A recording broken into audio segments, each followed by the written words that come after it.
Hello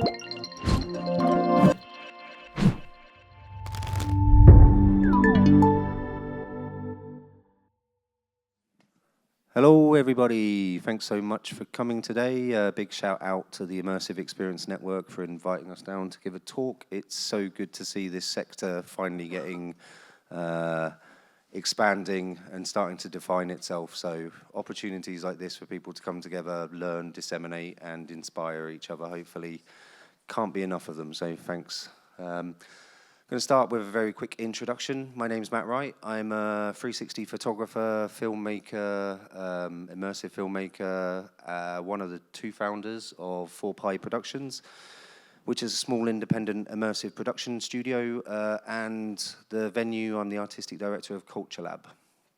And hello everybody, so my name is Janire Najera. You can call me Jani, it's a little bit easier.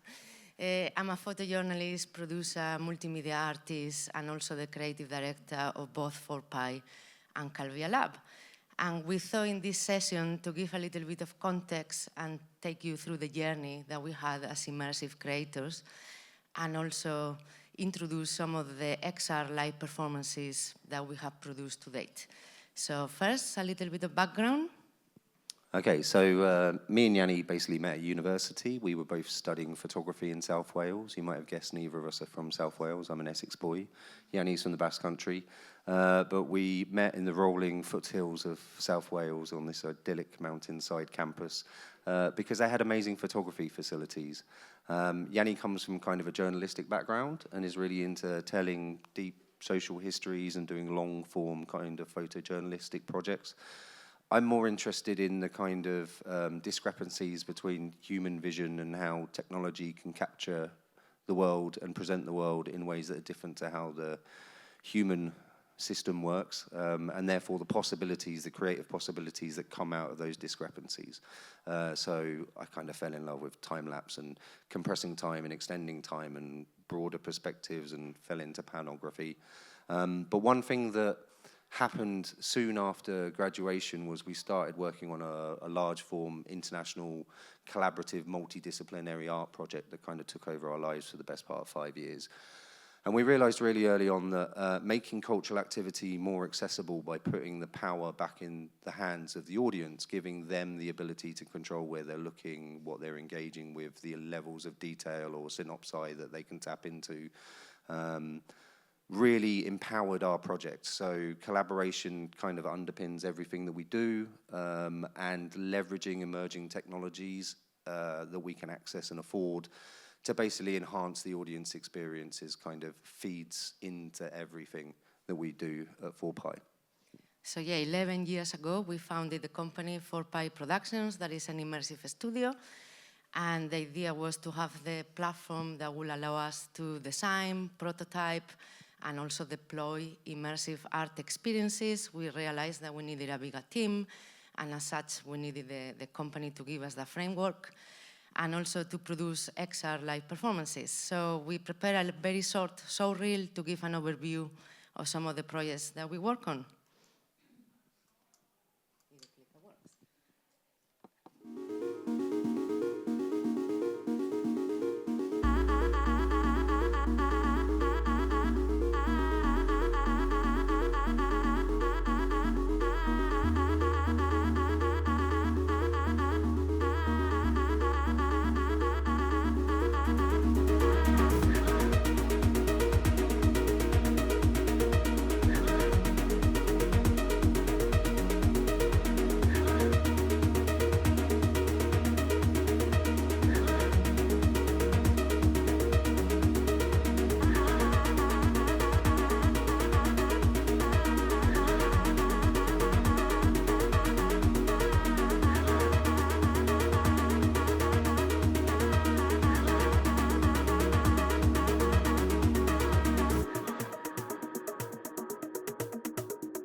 Okay, thanks for bearing with us on that one. So one thing that probably became apparent in that show reel is lots of domes, domes, domes, domes, and domes. There's a reason why there's lots of domes in the show reel. We're basically domaholics. We fell in love with the creative potential of 360 a long time ago, and very early on it felt like a projection dome was the perfect environment to be able to take the 360 imagery of the world we were collating and the films we were trying to make, and it was the most kind of democratic delivery device for placing people inside that captured digital reality. The thing about a dome environment over any other kind of projection environment is that it doesn't have corners. And as simple as that sounds, the sheer fact is that if you introduce a corner into an environment, if you're trying to immerse people inside a narrative, right, you kind of want the technology to become invisible. You don't want technology to be the focus. The technology is just there as a tool to deliver the narrative, to spike the emotion, to get people set in the story that you want to tell. So the more you can remove any visual discrepancies, the better you can deliver that narrative. And in a dome, it doesn't matter where you stand, the audience is presented with a seamless image in all directions. Whereas if you're in a more traditional rectangular projection gallery environment, you can kind of calibrate it so it's perfect for one person's perspective. But as soon as you introduce more than one person, someone's missing out to whoever stood in the sweet spot. So to us, domes just feel like the most democratic, shared reality portal that you can utilize. And we also advocate for shared reality experiences. So we like bringing people together in a physical space, the dome, but also for them to have a collective experience. So we still, even, we believe immersive arts, they offer a deep engagement with different stories, concepts, experiences, ideas, and just by being able to look at the people next to you and share the moments and contribute to the energy of just being part of a live event is something that you need to be part of a collective experience to experience yourself. And in a way, by being with others, sharing a live event, it kind of validates your own experience of being there. So one of the first projects that we kind of cut our immersive teeth on was the Dance Dome project. At the time, this was around 2010, 2011, there was a strategic focus in Wales for supporting contemporary choreographic practice. So there was money in dance, and we'd already started collaborating quite regularly at that point with the dance sector, the broader contemporary dance sector. We were doing kind of digital scenography for stages as well as promotional videos and photo shoots and stuff. So we already had a love for the contemporary dance that was being produced, but Wales is one of those geographically spread countries, and if you're trying to entice someone who's maybe a third generation steel worker or ex-miner to go into a theatre, even if you give them free tickets to a ballet, the chances are they don't want to go in a theatre because to them a theatre is not the working man's club. So we basically came up with the idea because we'd already built our own negative pressure dome at this point and used it for kind of interactive experiences. But we thought the technology's just getting to the point where we can basically do live capture contemporary dance short films, film them in stunning Welsh landscapes, be promoting the country, the landscapes, as well as the choreography, wrap that choreography and those beautiful landscapes that inspired that choreography to the audiences. If you pop an immersive dome up on a high street or a shopping center and give away free immersive experiences, you'll get a third generation steel worker come in because they want to know what's going on. And then before they know it, they happen to be watching contemporary dance. So we're basically...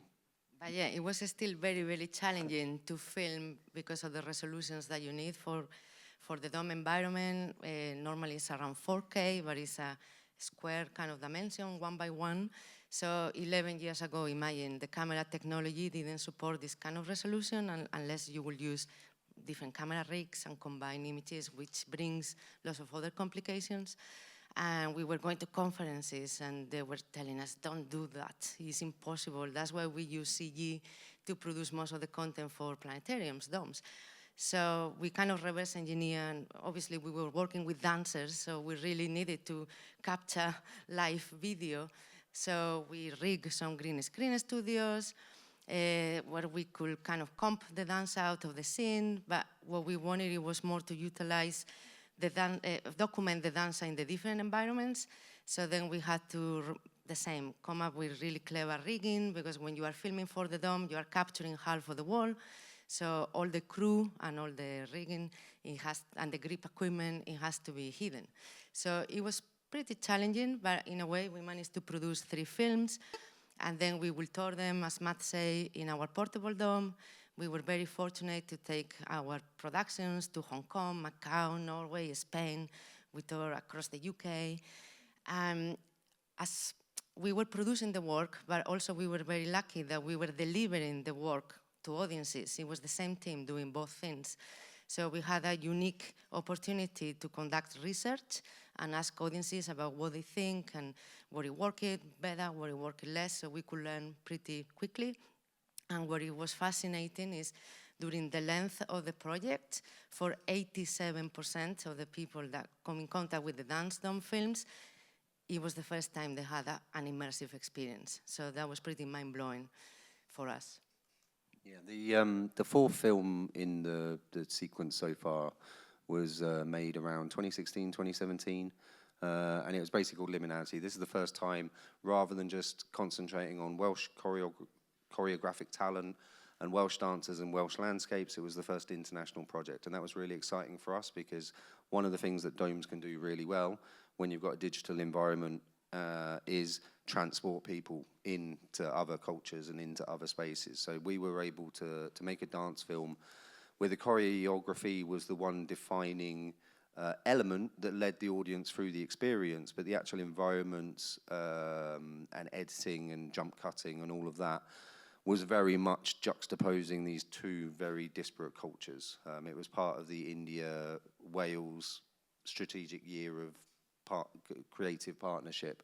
We made a 9-minute dance film, super proud of it, again, won some awards. Feel like that's where the technology was starting to get to the point where we were actually able to realize ideas we'd had 10 years earlier, but couldn't pull off because it was still so cost inhibitive or technologically challenging, or pixels were still not sufficient enough. So it's amazing how fast and rapidly the barriers are dropping to actually experiment and explore in this kind of arena. But at this point, we've been working with dancers for many years, so moving into the live performance arena was kind of a natural step for us. But when we wanted to create an immersive live performance in the UK, we simply couldn't do that. There was no a space where we could bring all the artists together and create the work. So we were fortunate that we got an artistic residency in Montreal, a Society for Arts and Technology, in 2018. So for 1 month, we were able to bring the Welsh and Indian dancers together, and we had the musicians performing live, and we were doing the real-time visuals and the LED control, and we performed for 15 consecutive nights, and it was very successful. We got lots of great feedback, full audiences, so we were pretty excited and happy that we discovered our new kind of passion. But then we came back to the UK, and once again, not only you could not make the work, you could not present the work to anybody. There was no a single space where it could accommodate this kind of immersive performance. So in a way, this is when we realized, okay, we've been thinking about what the venue of the future looks like for a few years now. We're going to take the punt, and we're just going to try to make it. Stop dreaming it, start building it. So yeah, CULTVR Lab was born. Basically, CULTVR is kind of a play on the Welsh language. It started as a platform to capture the world around us and cultural activity to create an interactive archive. But when we decided to finally build the venue, it made sense that it became the CULTVR Lab, as we refer to it. And it's basically a 10,000 square foot facility that we've now built up to 16,000 square foot. It's comprised of 2 large warehouses. We have a 12-meter theatre dome in the first warehouse that acts as our kind of main audience test bed area, theatre space. The rear warehouse is the lab, which kind of works around this central courtyard area. We work on 5 key principles at CULTVR, and that's basically everything needs to serve at least 2 purposes. If it's going to be built or invested in, it's got to serve more than 1 purpose. If it can have wheels attached to it, it needs to have wheels attached to it. It's all about adaptability, adjustability, sustainability. A lot of the venue is cleverly invested in consumer level equipment that's just been creatively approached in a slightly different way to prove that you don't need the multi-millions of pounds that are currently invested in the UK planetarium scene to pull off a venue that's capable of achieving more than the UK standard planetarium is. Everything's reconfigurable. It's all about making it as easy for the artist as possible, because fundamentally as artists, if you're going to build your own venue because you're frustrated at working in multiple other venues and you wish they did that better and they did that better, then you try and feed all of those learnings into your own baby. And that's kind of what we've done. So everything has various degrees of flexibility and adaptability. So our main kind of audience spillover space is also our gallery. Our gallery is also a projection mapped digital gallery, so we can do more traditional still photographic shows, or we can digitally augment them, or we can do digital only projection map galleries. It also doubles as our immersive green screen studio, so if we're doing complex comp shots, we've got half the world. We can film half of a sequence at once. We've got co-working space, we've got a 3-meter studio dome, a 6-meter studio dome, conference rooms, kind of a whole smorgasbord of stuff we've accumulated over the years and try and make as available to the people that come and play in the lab as possible. So yeah, this year we are celebrating our 5th anniversary. We opened in 2018, 4 years before the Sphere, we just need to say. And now finally we don't have to explain what we do. Can I just say £5.2 billion cheaper than the Sphere as well, which is incredible. So over this time we have worked and hosted maybe over 50 digital artists, 400 musicians. We have presented around 150 live music events that they are obviously all immersive.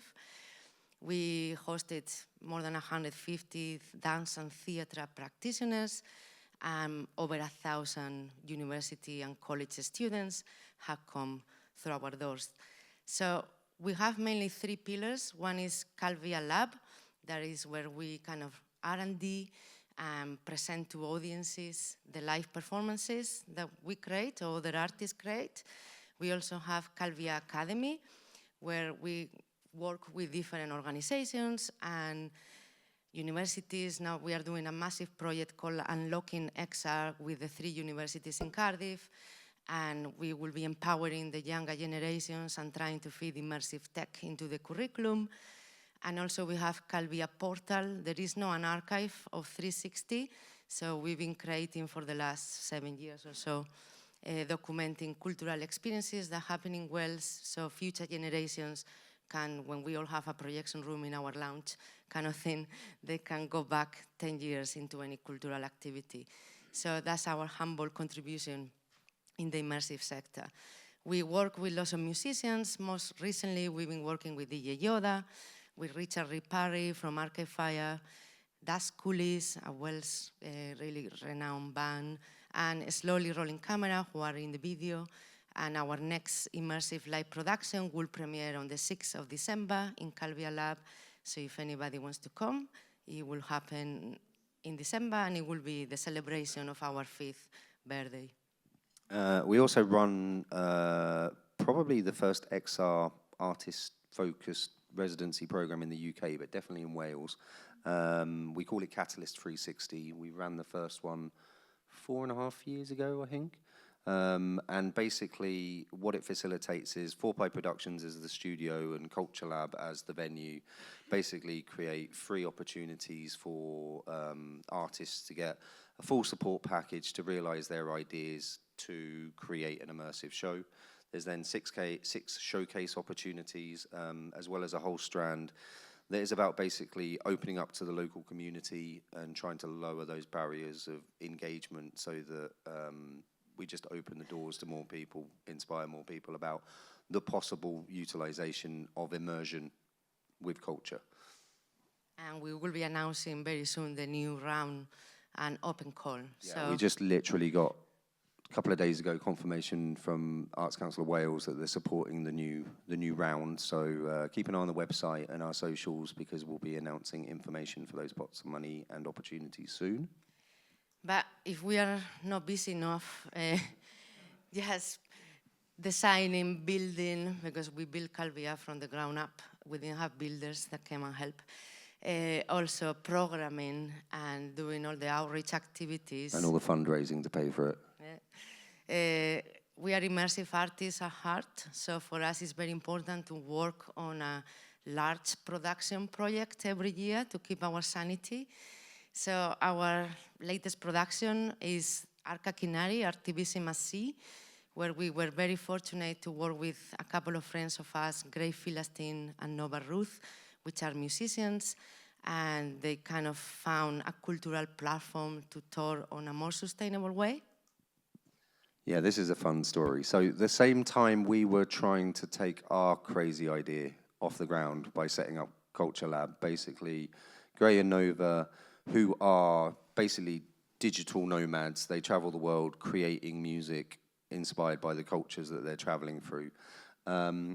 As their career was getting more and more successful and they were starting to appear at like Mutech festivals and Womexes, and the more they could reach larger audiences, the more they were having to take air flight to achieve it. And given that their focus is on geopolitical issues and climate issues, they basically decided they needed to drastically alter the way that they toured the planet to deliver their message. So, as all great artists do, they thought, what can we do that's really complicated and will never work? So they invested their life savings into a 70-ton sailing ship with no sailing experience between the two of them. They then got a ragtag group of artists to come together and volunteer to adapt the Dutch trawler into a seaworthy sailing ship / cultural platform / tour bus / outreach vehicle / performance stage. They live on board, they sail the world, and they give away their Mutech level AV, projection mapped, glitchy, transnational beat, fantastic electronica to fishing villages in the middle of Indonesia. And they do all of this basically with a team of artists that come and volunteer with them. So what better way to tell that ridiculously complicated story about passion, art, and making small changes to make the world a better place than an incredibly complicated medium such as live action, full-dome filmmaking? So in 2022, we got support from the British Council International Collaborations Grant, so we were able to go to Indonesia and be on board with Arka Kinari for a couple of months, and then we did a return visit a year later. So the intention was to be with them on the boat, sleeping on the boat, and being part of all the daily activities, to be capturing lots of footage and documenting their interactions with the community and learning about the challenges that they face and how they use renewable energies to power everything that they do and all of that. And also discuss how a live performance could look like and how the documentary film that we were creating, it will be taking shape. So it was a pretty rewarding experience, as you can imagine, beautiful people that we met along the journey. We also were documenting Indonesia as we traveled through, focusing on the beauty and the nature of the place, as well as the ecological threats that the country faces. And then when we were back in Wales, we had to conduct months and months of post-production, and some elements of the story already happened before we came in contact with the project, or we were with them on board. So it was lots of 16:9 archival footage that we had access to, but obviously it wasn't immersive. So we kind of see the boat, so then creatively we kind of develop ideas of how we could present to audiences when we do the film or the live show some of this 16:9 content, but in a way that it still is immersive and be interesting, hopefully, for people to experience. And yeah, lots of data wrangling. I'm not going to go into this too much. Yeah, as a result, basically last year we released our first feature-length full-dome documentary film. Posters on the left, bit of a trailer on the right there for you. We're super stoked with how it's been received so far. Full-dome is a challenging medium. Live capture in full-dome is a challenging medium. Add on top of that a ridiculous story, international travel, and trying to film on a boat that's run by artists. It was a lot of fun. we're really proud of it. We'd love as many people to see it and experience it as possible. But yeah, as always, in true Matt and Yanni fashion, we like telling stories that are hard for people to access, but we really love live performance. So from that perspective. So we were lucky that we could bring Gray and Nova at some point when they were during the monsoon season. They get off the boat for a few months to fundraise and promote the project internationally. So they came to Cardiff and we had the time with them to create a live performance where they tell the story in first person and also they're singing and all of that, and we do the visuals live. And so far it's already been presented in 3 different dome environments. So you could say it had a little bit of a tour, which is quite exciting when you produce for this medium. And we thought that just to finish our talk today, just to play a very short trailer of the work being presented in Montreal in May this year.